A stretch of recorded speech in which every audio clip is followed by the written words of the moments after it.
in order for shame to be rendered powerless in our lives, we must be witnessed. We must be seen.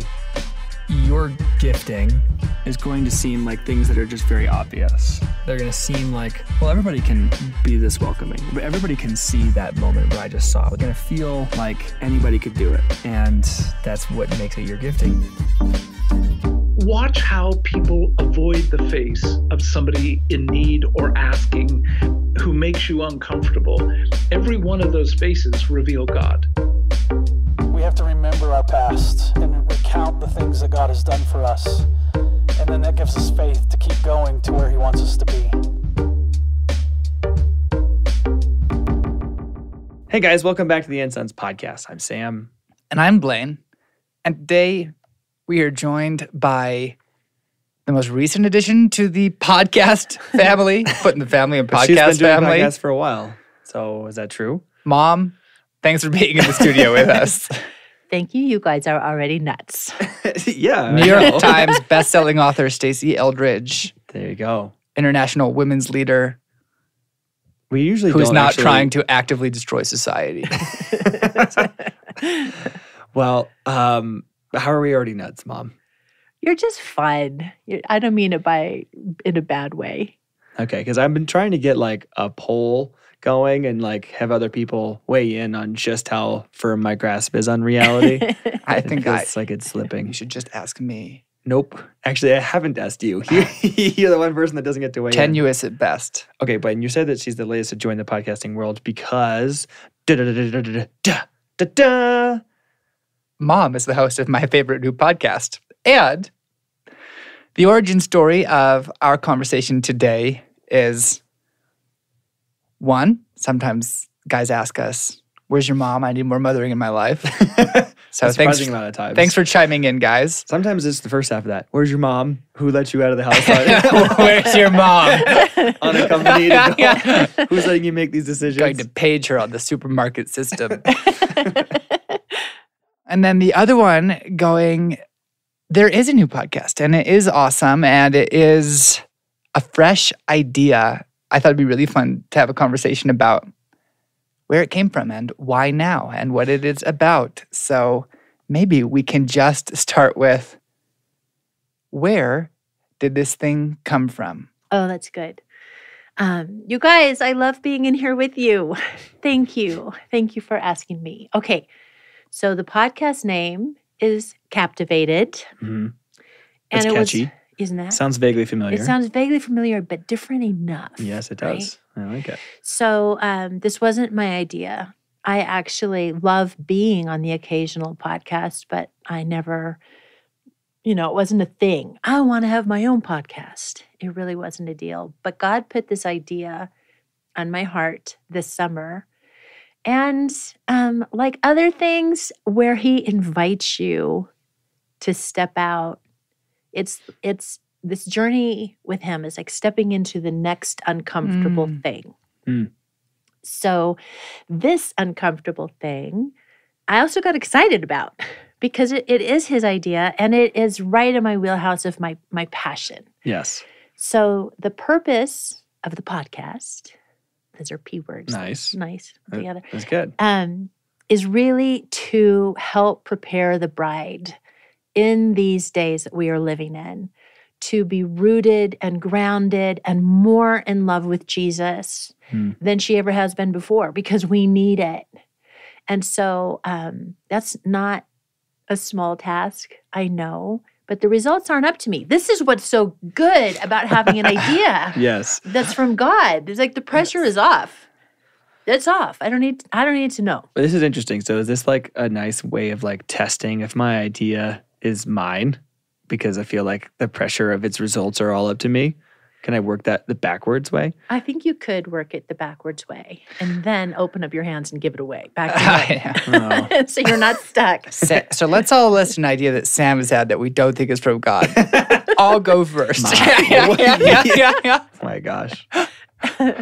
So talking a little bit about this podcast is really aligned with God's heart because the Holy Spirit loves to show off the Son, right? It's his number one favorite thing is to go, look at Jesus. Look how amazing he is. And this is the deal. The more we see him as he really is, the more we get the religious drapings off, the list of do's and don'ts off, then the more we love him. It's just a natural thing. The more you know him, the more you love him. And the more you love him, the more your heart expands to become his. And you're less thrown by the things that come your way in these mysterious days that we are living in. It's always been hard. Life has always been actually pressed to the mat, basically, throughout history.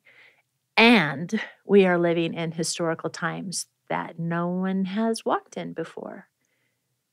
I also think that we are living in the times where, well, obviously, the return of Jesus is getting nearer and nearer and nearer. So better to know him and be grounded in him and be empowered by him to live this life that we're called to live. That's why. Simple as that. Holy cow. It's also for women mostly, but men are invited to listen in. So it's women guests, it's women from our staff, it's me, and talking about things that particularly pertain to a woman's life. But there's a ton of overlap there. But that explains why Blaine's not been invited on as a guest yet. Right. Yes. Unless you have a wig and you'd like, well, you have long hair. He does have long hair. Unless you have a wig. Unless you've got long hair and you've done ballet. That's all it takes to make you a woman. Yeah, shots fired. Just returned. There is a certain amount, I would say, of tiptoeing around a reality that we can all pretty much sense and go, isn't life always like this? I think you can just ask your heart, and your heart knows that something unusual is going on, and that... Boy, I'll say. But here's the cool thing. As it gets darker, the light gets brighter. So terrible things happening in Afghanistan, right? Our hearts are breaking for what's going on over there. And it is the second most large growing church in the world. So, like... What? Yeah, Yes. Yeah. Okay, I have a verse. This is from the Passion Translation, and I love this verse. It's Ephesians 1, verse 18. It says, I pray that the light of God will illuminate the eyes of your imagination, flooding you with light until you experience the full revelation of the hope of his calling. The hope that is the wealth of God's glorious inheritance that he finds in us, his holy ones. And the 19, I pray that you will continually experience the immeasurable greatness of God's power made available to you through faith. Okay, how groovy is that, right? Yes, I can say yes and amen to that. And so that's actually the passion behind the podcast. Yes. The strategy is intriguing. The passion is awesome. The strategy is stories. And I think it's interesting simply to prospect around and go, that's not a given. You want to help people get their eyes on Jesus. You could teach about the nature of God. You could exegete the book of Ephesians. You could start a church. Well, now, I couldn't. But thank you. Right. There are all options that are out there. Yes. But you're right. It's stories because we find God in the midst of our mess, in the midst of the mundane. And if he's not there, he's not anywhere. So, yes, stories of encountering him, stories of invasion of the kingdom, stories of how do you hold on to the truth that you're the beloved of God when your electricity just got turned off, or you read the news and your heart broke, or something happened to your children, or you're longing for children and you don't have any, and just like he has to come there. Yes. Yeah. Okay, asterisk. Being the beloved of God. That seems like a distinct point from seeing Jesus, but is a thing that I happen to know you have quite a bit of passion for and insight to. Riff more on why that's related. Well, I think that in one of the key things in coming to know Jesus is you come to know his love. And the revelation that it's personal, the revelation that he doesn't love you because it's kind of his job, or he loves you because he just loves everybody. But the revelation that no, he personally fashioned you. He likes you. He knows your sense of humor. Just the uniqueness that makes you you is what he loves. And that is actually what transforms your life. To know that he sees me. I was having dinner with a friend last night, and they were sharing kind of the ways that their life was not just turning out the way they wanted, but the way they weren't turning out the way they wanted. Can't relate. Right? We could all relate to it. So his head was hung, looking down at his plate, and I was able to say, God is not mad at you. He's not mad at you. Mm. And then the question was, how do you know? Well, because that's not his nature. And the more you get to know who he really is, then the more you can swim in the grace. And man, I need that. I want that. And I taste it, and it makes such a big difference in my life and my daily experience. And then when it slips through my fingers like sand, that makes a big difference in how I experience my days too. So, yes. Yeah. Okay, so you've done a handful of these. You're just getting rolling. Has there been a favorite moment or something that you're looking forward to in terms of like stories that you want to share, stories that you've shared? Yes. And can I just say, I really want to get better at it. Yeah, it takes a while. It does take a while. Oh. Yeah. Speaking from the place of arriving and being really, really good at it. You guys are really, really good at it. I look back on our first episodes and I just hear all of the pauses, all of like the awkward. It's like playing ping pong, but you think that you can let the ball hit the ground in between every rally. Well, this is That's good not for a me ping to pong know. rule. This is really my good ping for pong me to rule. hear because I don't hear that when I listen to your Yeah. podcast. Oh, I totally hear it. So that's hopeful. Mom is half our listens. That's true. That is true. And I listen many, many times. Exactly. Does that Just count? keep it on repeat. Just get those listens up. But to answer your question, I got to do a podcast a couple days ago with a woman who is a pediatrician and also co-pastor with her husband in a church in Georgia. And I could just lob the questions over the plate, like, how did you find your calling, And she'd just go. And so that was pretty fabulous. One, things weren't up to me to pull them out, but just to discover people who just this wealth, this knowledge, this history with God, and not that unlike ours, was really fun. That's awesome. Okay, so you are in your early 60s. Yes. And you came to know Jesus in like the Jesus movement. Yeah, I was 21. Despite growing up in a Catholic household. So I'm assuming most of our like young men listeners probably haven't read Captivating. Right, but you should. But they should. Some relevant information in there, It'll help. muchachos. Here's the question for you, and then I'll explain why. The question is, what have you seen about people or yourself that has you giving the very targeted message behind the Captivated podcast of what we really need is to be falling more in love with Jesus? Because you're naming that in the context of our pain and our grief and our longing. That tells me that there's a lot of experience about yourself and about other people over the last 60 plus years. And I'm curious, are there moments along your story of Jesus movement and Dad working at Focus and writing Captivating together and becoming myself and all of these pieces? Like there's a lot of different movements there. And I'm curious if there's specific ones you could look at and go, this is why I think people need to be more in love with Jesus. This is why I think we need to address the complexity of longing being unmet. Great question. There's a lot there. A big question. Well, and the answer is absolutely. You guys know a lot of my story, and it's not a pretty story.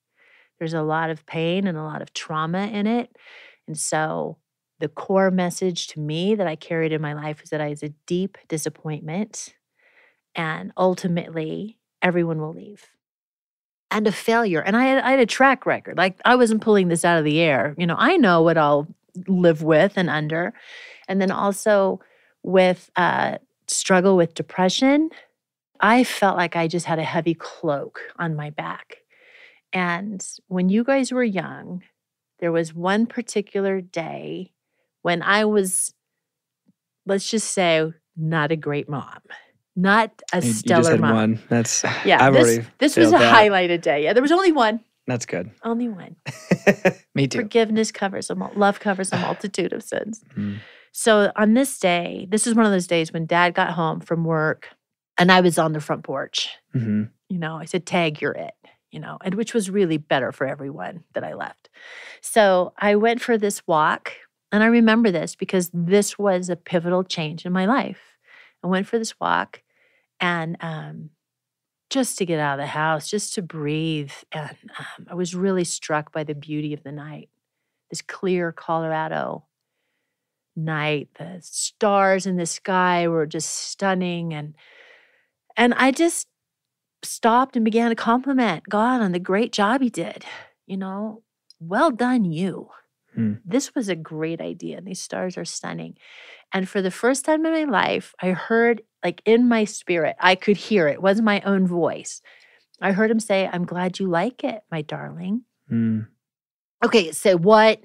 So this threw me because A, I don't know if this is okay that the God of the universe called me darling. That seems like I'm making stuff up.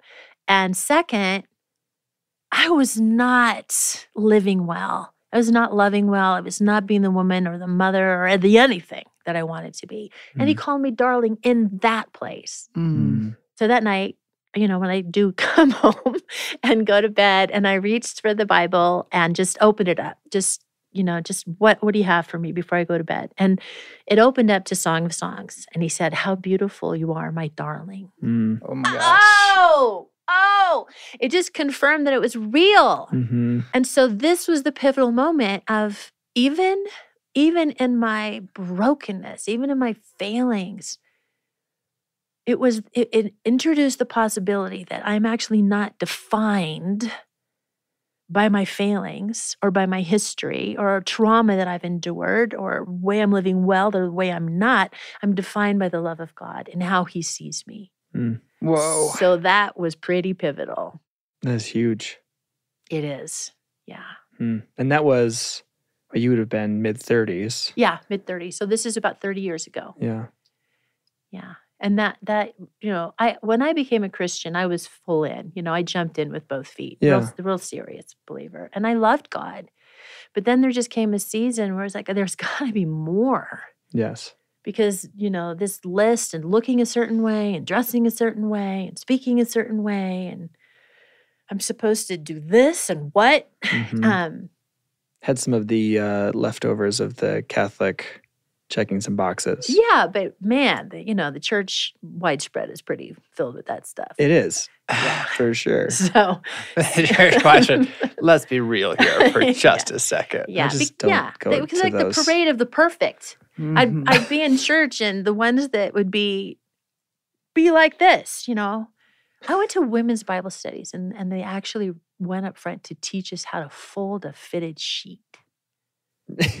That happened. That happened. Different day and age. My I know, like, how hard God. is You that? would think so. Yeah, you I would think it was a Wait, different day and is age. that happening nowadays? Of course it's happening now. Yeah, and I'm like, what? You roll it into a ball, you shove it into the closet, it's done. Like, Yeah. I was going to say you shove it into your husband's face and you tell him to leave you alone. No, that would be a bad day. Oh, okay. Wow. Yeah. Okay. So where you have this passionate falling in love or Reciprocal love. Like, Like, well, no. But I'm thinking of yeah? before when you like. Oh. And then there's that pivotal moment that is what I would consider like the reciprocal, like, oh, I'm delighted in even in this space. Yes. That's been super easy to live in every day. Yes. Sam. Okay, cool. I guess I'm just doing it wrong. Every day. Yeah. Okay. All right. Should we jump to the present? Mhm. Okay. Because I do Take us have where you want to go. I do have a track record with him. He has a track record with me. We all have a right? track record with something. Yeah. Because that wasn't the only time that he's done that. Mm. And so we'll bring it to this week. Okay. Okay, I have another verse because this is how he came to me. So I'm reading something. Where's that verse? Oh, Romans 8:28. Who doesn't love Romans 8:28? So we are convinced. Okay, and this is the Passion Translation. Whatever you think of that, this is Passage interpretation. This is the passage interpretation. Way better to describe it. So we are convinced that every detail of our lives is continually woven together for good. For we are his lovers who have been called to fulfill his designed purpose. So you know how sometimes you read a verse and it actually, you go, it hits you and you go, it makes sense to you, like a veil gets pulled back and you go, it just sinks in deeper. So I had one of those and I had to read it over and over again because, I mean, say what? Every detail of our lives? And Why can't it say like most details? I know. Because that would be more believable. I know some of the details. Yeah. A couple intrinsic truths You about had you. some moments, Yes. right? The rest we'll ignore. No, it doesn't say that. I mean, it's, he works all things together for the good in the NIV. And it really struck me and I was sitting in it and then later that day, it was one of those things, I forget even now how he brought it to me, but he did it again.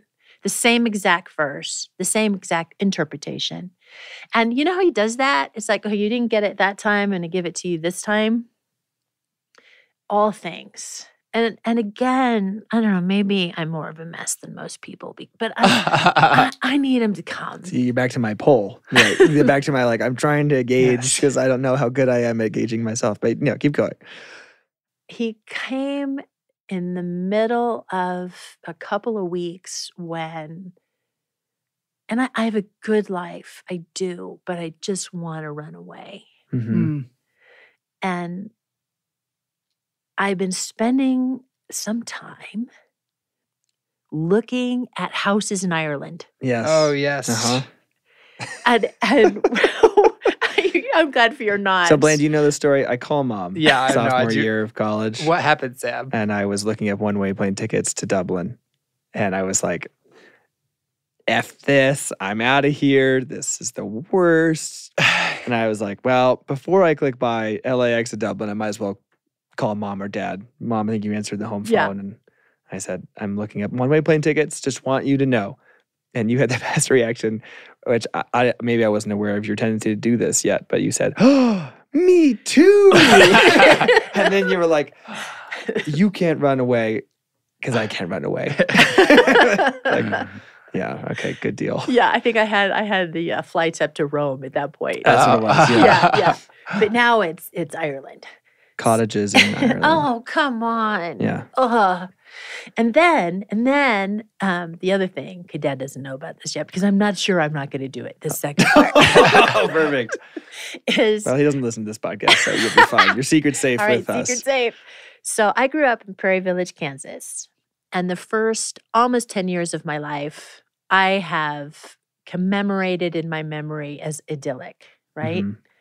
It's not true, but still, it's like, childhood. I want to go back. Yeah. Wait, just give me 5 snapshots of why it's idyllic. The neighborhoods, the smells. It was a neighborhood without fences. Mm-hmm.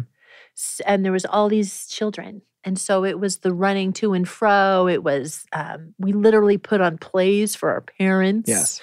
There was always an ice cream truck pulling up the street. It sure seemed like it. Uncle Sam was still straightforward. Let her tell the story, Sam. I just want to know. All right, 2 minutes. I like the weather.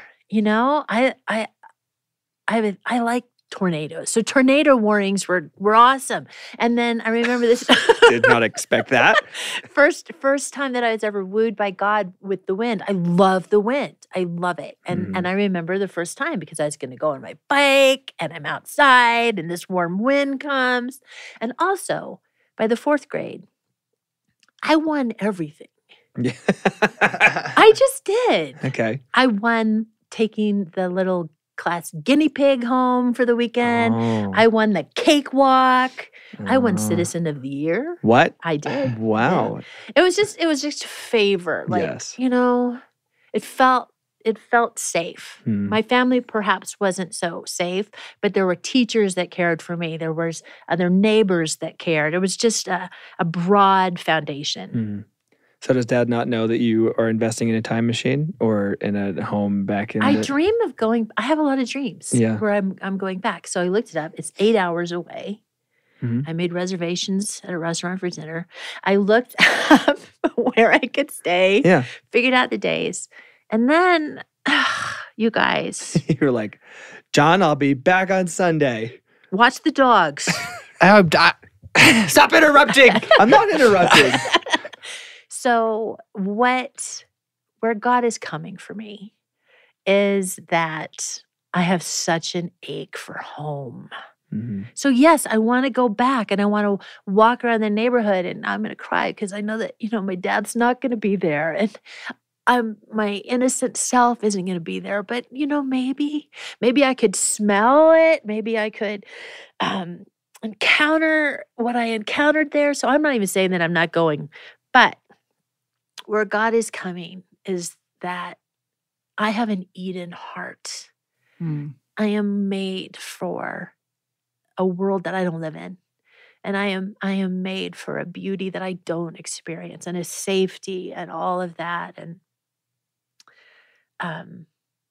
so in the midst of longing and ache that frankly is not being satiated, in the midst of that, to sense that God is not saying, you just want to run away, you weakling. But he's saying, yeah, you do long for home.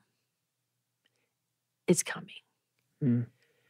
Maybe you get to drive to Prairie Village, Kansas. Maybe you don't.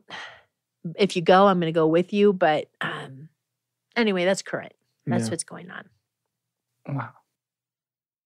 I want to know one of your stories, Sam. Okay. I'm struck by just how similar that sounds to like my search for Chinese food. And there's part of me that I'm like, do it. Go back. But be aware of what you're going to be able to get, right? Like if you're able to go back with the kindness to say it's okay to those places that you have these longings and you're not dumb for wanting them. And yes. You're not able to go back in time. You're not able to fully fly out of the now. Right. But there may be a lot of tears that even still haven't been shed to like go back and I'm like, yeah, great, go. Yeah. We'll let Dad know that you've taken off right after this podcast and when he wonders where you are tonight for dinner. So I was talking to a friend about this yesterday. Different friend, wasn't at dinner with me. Amanda Jolman, Sam's wife. Yeah. And I told her about my day and I said, I woke up so hungry. And she was so moved by that she went home and wrote a poem. So can I read this? Yeah. Yes. I woke up hungry. Embroidered silk curtains made a soft shh in the breeze. Ripening blueberries waited in the garden for a pie. Unfurling, dewy-winged butterflies rested on trees out front. Feathery clouds tickled the side of the peak. It was all waiting for me. Irregular moth holes in curtains. Cracked oven part. Urgent emails need attention inside. Dog-chewed hiking shoes. I remain starved. Oof. I thought it was beautiful. Mm-hmm. And then what? Right. Oh yeah, the longing that those first few lines stir of like I'm imagining my children. I'm imagining like the summers I'm trying to give them where they have full permission to go back and pick any of the raspberries in the raspberry bush. And they always end up picking them way before they're ripe because they're like, this one looks slightly pink, Dad. And I'm like, just wait like 2 days. And, you know, Finley the other day got stung by a wasp in the yard. And, No. And yeah. And when I saw her, she like was sitting on her bed and she showed me her finger and she said, I wish that you were here because you would have cuddled me. Oh, And it was like, yeah, well, I can Yeah, cuddle you you would now. And I got to like Oh. hold her and go like, that's what I'm hearing in the first few lines of Amanda's Yeah. poem there. It's like, there's enough. It's for you. All is well. There's things to look forward to. And then the jarring reality of what feels like my experience of adulthood, of like emails, things not quite right, things needing attention, things pulling. And that is all too familiar and triggers that starved place in me as well. So can we stay in the first half of that poem? Can we? Where is that? I want to go back to what you were describing for your children and for Finley. And I am guessing that some of your listeners that evokes an ache in them. Mm-hmm. Strangely enough, it evokes an ache in me. Yeah, me too. Me too. And I think like to tune into that, allow it rather than run from it, there's actually goodness to be had there. Mm-hmm. Mm-hmm. Yeah.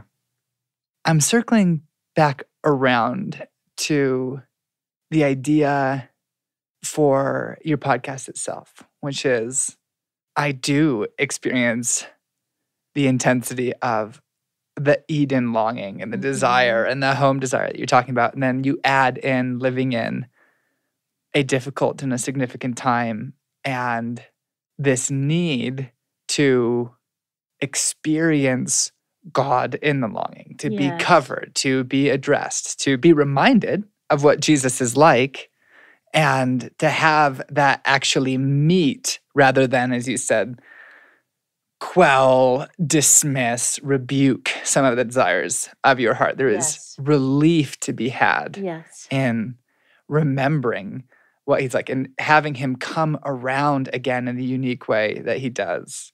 And like hearing your walk thing, the question I did want to ask you, Sam, was to go, it makes me want to tell some of those stories. It makes them come up and Yes. go on your list of being addressed by God, being surprised to encounter God. What is one of the top of mind stories in that category? Yeah, thanks. Thank you for that. I feel you asking me that question, Blaine, I'm gonna just like real time react. There's part of me that goes, I don't know. I don't know that I have an answer for that right now. And I don't know that I've been listening for one. I feel like I have been experiencing a lot of my emotions and longings and the fathering or mothering of God through my children and through like things with them. Mm-hmm. I feel like sometimes I feel bad for Susie where I will like hardcore pump the brakes on productivity and not be productive. And that sometimes has been causing a little bit of too much of carrying on Susie's part because I come home and I'm like, I'm not doing anything. Right. I am here to play with the kids. I am here to take them out of the house and go for a walk. I'm here, like, I'm aware that the pool has 2 more days, like this coming weekend, and that's it. And summer's done. Gosh. But Saturday we've got a wedding into, I'm hoping some people move into back into town. We're hosting somebody for dinner that night. So like Saturday is like just a thing. Oh gosh. And then Sunday is this church outing drive. And I'm like, I'm looking at it going, oh, like, okay, there's good things in there. The kids are going to be happy. But actually, I'm experiencing a lot of grief going, I don't want to get back from all of that and go like, and now we got to do this thing and this thing and blah, blah, blah. And like, sorry, kids, the pool's closed and we missed the last weekend. And I hope you had a good weekend. It's going to be open again next year. Think about all the good times we had. Like, that's what I want to do to like excuse myself from their constant And I don't know how they're so indefatigable in their like requests for more life and requests for more joy and more good things. I think somewhere along the way we learn that like those don't get met. And so we stop asking for them, but they're not there yet. And I feel this need to like push that off as far as I can. Whenever that moment comes, it feels inevitable to my like jaded self. We just stop asking for good things. But I'm like, no, I'm getting there. Sunday afternoon, like I know we're gonna need to make dinner, but know we're gonna need to be productive, and like, screw it. No, I'm taking you to this thing that you love, and we're gonna do this thing. Yeah. I'm aware I have not been allowing myself to feel grief for a while. Yeah. And it's been building. Yeah. And I don't know that I could tell you like why or what, because it expresses itself as anger and frustration, because those are easy and they feel good. They feel hot. They burn hot.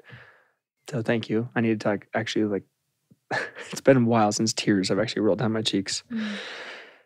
Yeah, so like I don't even know where all of that is coming from. I don't even know where, like, why it's so triggering for me, other than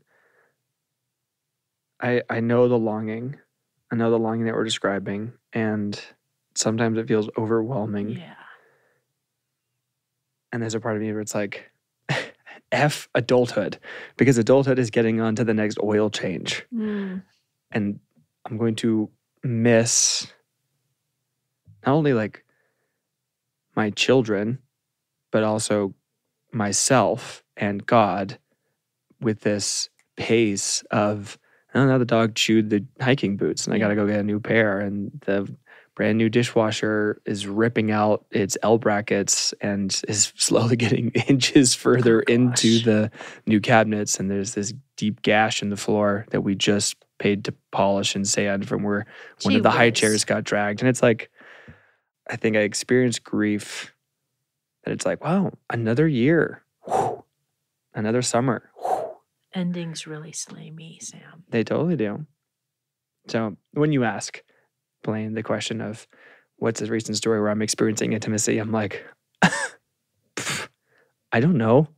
Yeah. I'm experiencing grief, which is a helpful sometimes doorway into where Jesus might want to meet. But I'm armed. He's welcome to come at me, but I've got a chainsaw. Yeah. Right? So that's what it feels like. Yeah, but the holiness of tears. And that's so risky. Because I don't know, I hit times when I feel like if I'm going to cry, if I'm going to feel this, I'm never going to stop. Or it's going to bury me. And there are things to be done.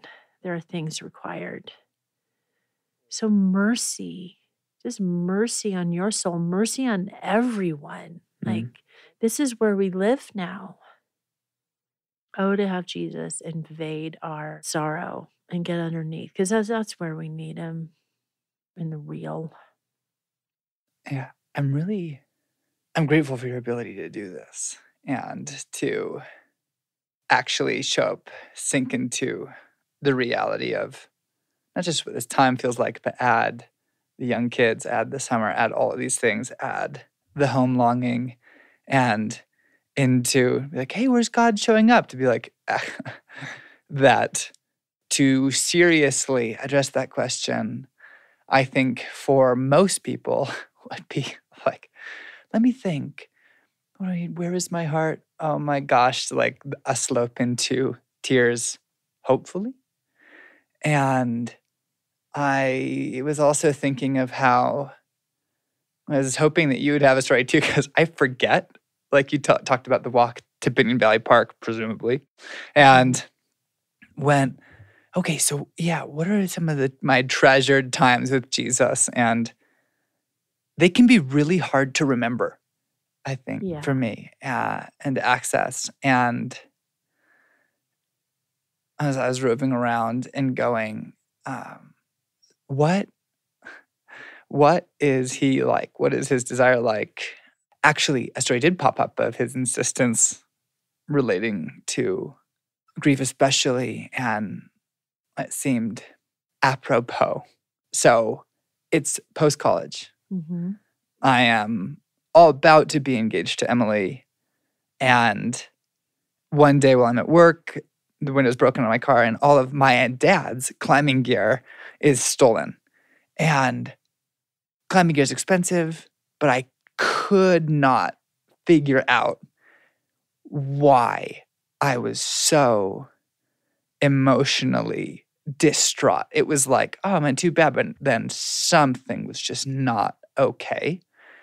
And realizing later, oh, well, in the season, that felt like, even as I was moving into something exciting, marriage, that I was moving away from and becoming irreversibly distant from the teenage years, from the younger years, from dad to climb, like things that were hard to put, really leaving the safety of dad's household out into you're going to do this thing, all getting kind of represented in here's the climbing rack that you've taken with dad to Joshua Tree on 2 different spring breaks and to Moab and up the Prow and Kit Carson Peak and it getting stolen. I was just devastated. So I went on this motorcycle ride that